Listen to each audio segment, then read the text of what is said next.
Okay, so we're on our own again.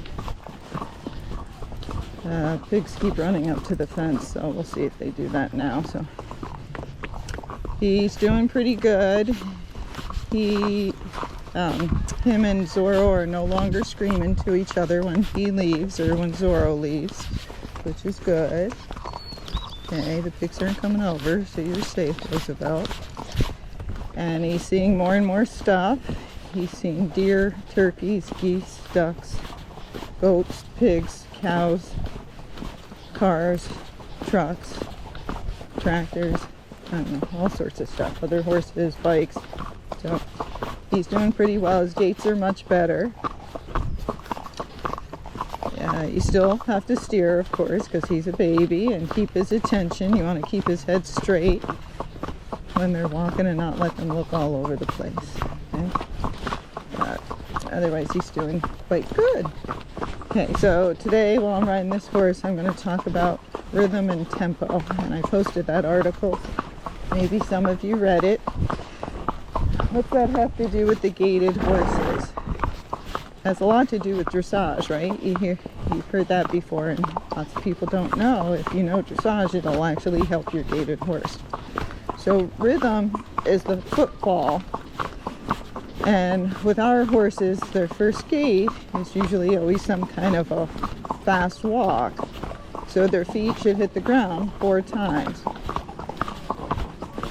1, 2, 3, 4. 1, 2, 3, 4.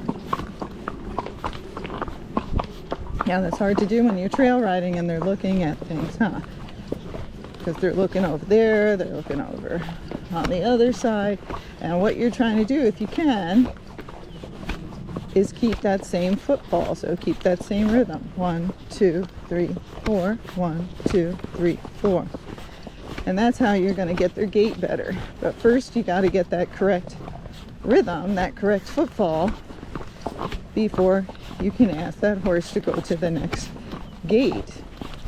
And I'm not just talking about once. You have to get it over and over again so you know the feel of it and the horse understands what you want. So even though you're trying to look around on the trail or talk to your friends, you're trying to keep that same footfall so your horse gets to practice that same rhythm. And that's much harder than you think if you haven't done this.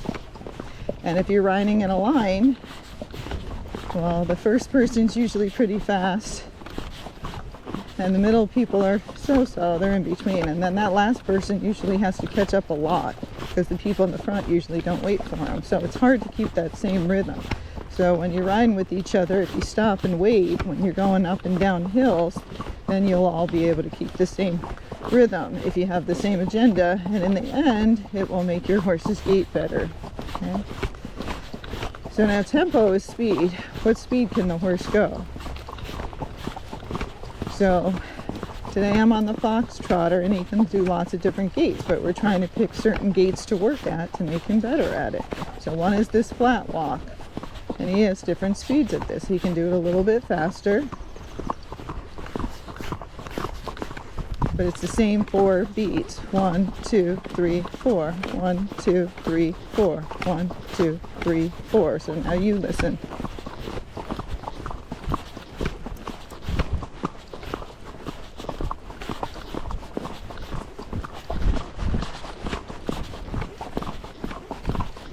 So I'm trying to keep that same speed, but at times it'll change because he's looking around, and then I'm putting leg on him or half halting to slow him down if I think that he's changed.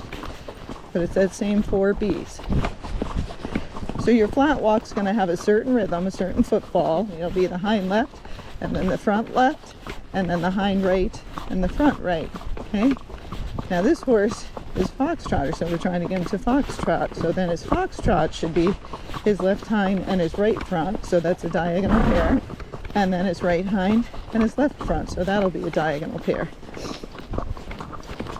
And then the motion will have just a little bit of a soft bounce in it. So we're going to speed him up and see if we can practice it. So we're trying to get the footfall. See, he's changing, he's trotting, so there we go. And he changed his speed. And now he changed his rhythm, his footfall.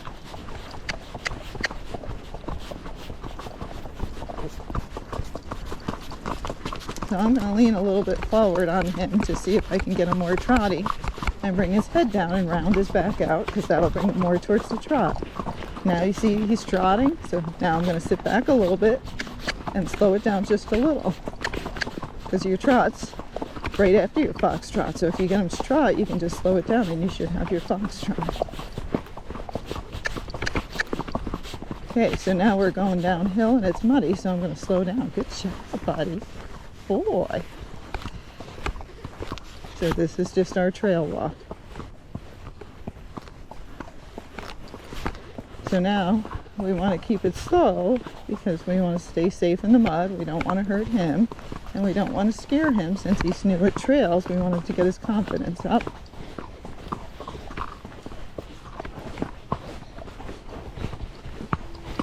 Okay, so we trail walked for a bit.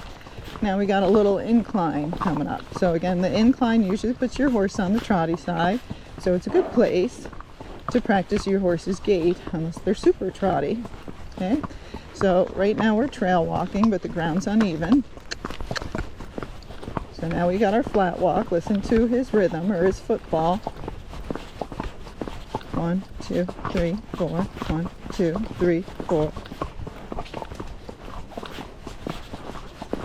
Half halting, I'm steering. Sometimes I use legs, sometimes I take it off if he's going too fast.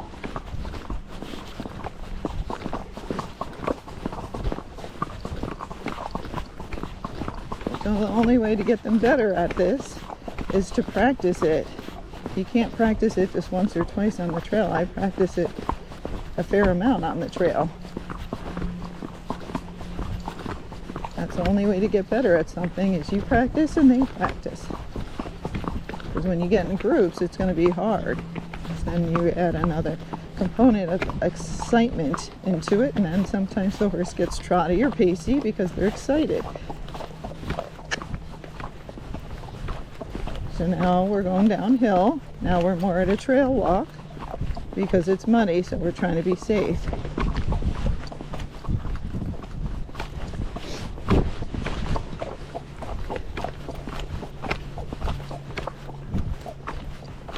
This guy's good with puddles. This is just so his mom can see. You can see that. He's fine with the white rocks. Okay, now we got another hill. So now we want to go a little bit faster again because we're trying to build up his strength so he gaits well for it. So let's go to our flat walk.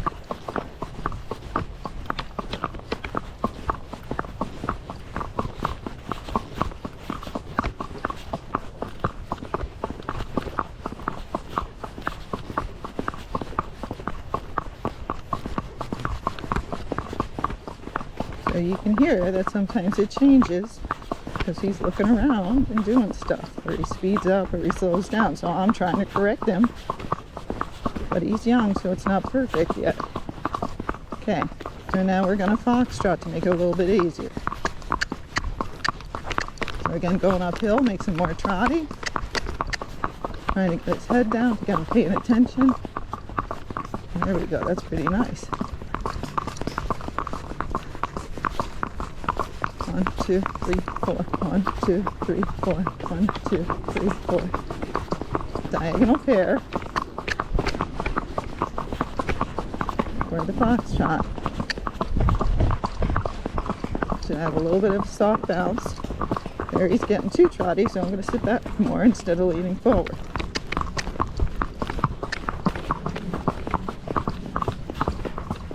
So he gets trotty. I bring my pelvis, I kind of tilt it posteriorly, and I bring his head up a little bit. But then I got to put leg on at the same time. It's a lot to do at the same time. Bring his head up, so I brought my hands up, bring his head up, to back more. Get your weight back on their hind quarter. Bring your head up, because he's getting trotty again. And why is that? Because he's on a hill, he's tired. He's like, what the hell? Why do I got a foxtrot up this whole thing? Good boy. So he did a good job, and I know he's tired, so now I let him quit.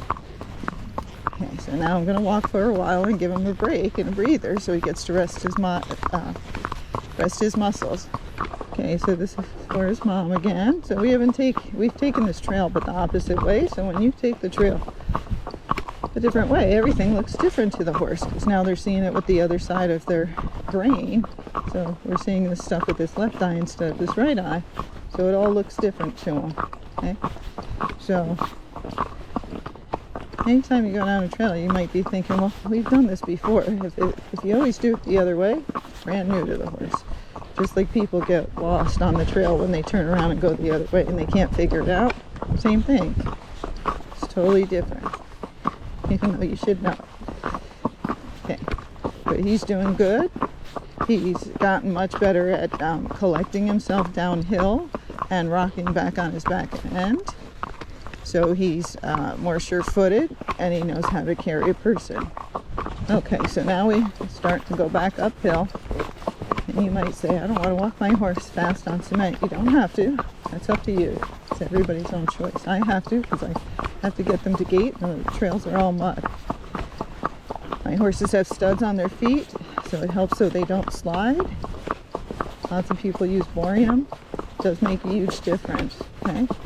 So I'm just going to walk fast. So what's a fast walk? That's your flat walk. Because some people think that's another gait. It's not. It's just if you're walking fast, that should be your horse's flat walk. And then as they go faster, if you have a walking horse, they should have a running walk, which is even a faster walk. Okay? So what do we know as we go up hills, everybody? The horse gets a little bit more on the trotty side. Okay? So it'll help the pacey horses. The trotty horses, you got to be careful that you don't let them trot. Okay, so we're going to speed up to his fox trot, not his trot. So I'm leaning forward a little bit.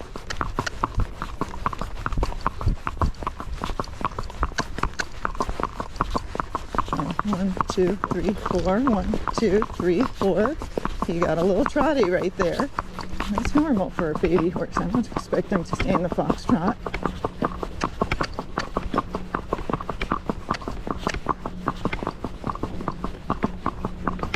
So he's kind of in and out of it if you hear it.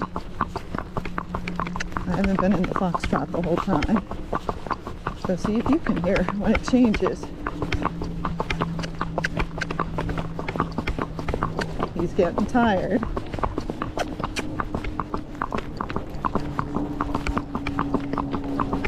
And when your horse gets tired, that's usually when they might try to canter, or they throw in a trotty. You know, they start trotting or they start pacing.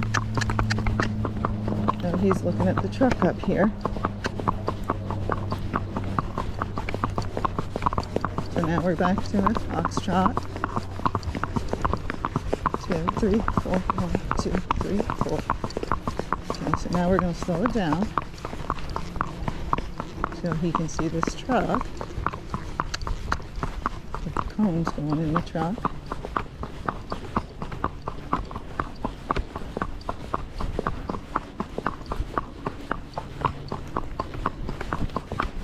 Nobody knows that horse is afraid of all this stuff, so it's our job to get the horses used to it, because people don't know. So that's why we try to do our homework at home before we get out here. Make it safe. And just get them used to this stuff. Okay, so we got another truck with cones. He was more concerned with the guy at the other truck versus the cones. He doesn't seem to care. But I think that's because this other trainer probably showed him a lot of good stuff. Good job, buddy. Okay. Go for it.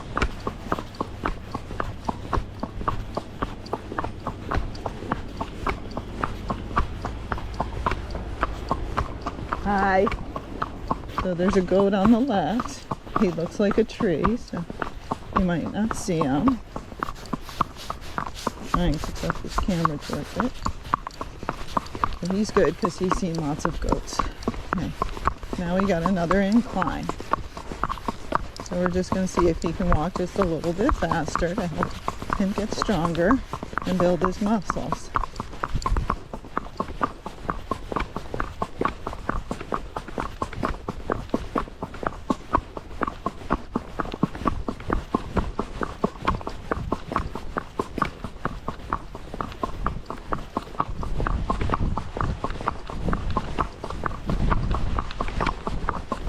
once we get up here, we're going to let him slow back down to rest his muscles again. Again, he's a baby, so we don't want to be running this whole thing. We want to gait and then give him a little break. And gait and give him a break, so it makes him, you know, want to come out and do this, not come out and be like, oh my God, this is such horrible work.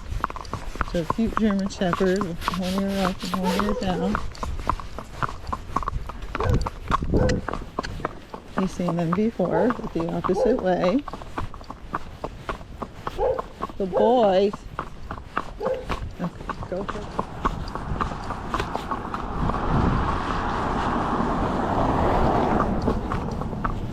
See?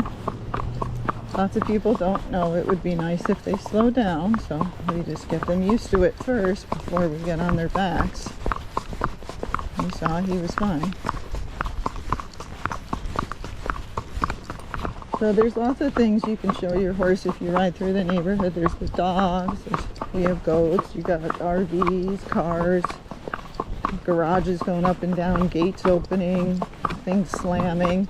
It's all good things to get your horse used to. The more you can expose them, the better. So don't think just because you don't have trails accessed by you that you can't ride on the roads.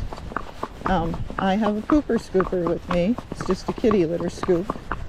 And I get off and get their manure out of the road to be nice, especially if it falls in front of somebody's house or their driveway, because I'm trying to make sure they don't get mad. So if you're in a neighborhood, lots of people like to see horses. They might not like the horse poop, so if you get on and off, your horse gets better at being mounted and getting on and off and not being upset, and your neighbors don't get mad.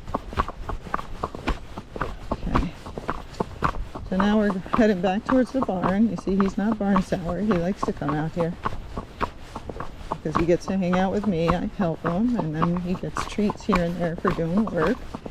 And then we also stop somewhere and have grass too. So he's very happy on coming out here. So make it fun for your horse.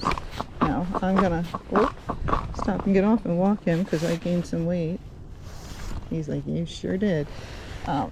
Over the holidays, so I want to make sure I get that back off. And so I'm going to loosen his girth, and then we're going to walk home. Here's a little treat. So see how he doesn't even care? He's not getting antsy or anything. He just lets me crawl off.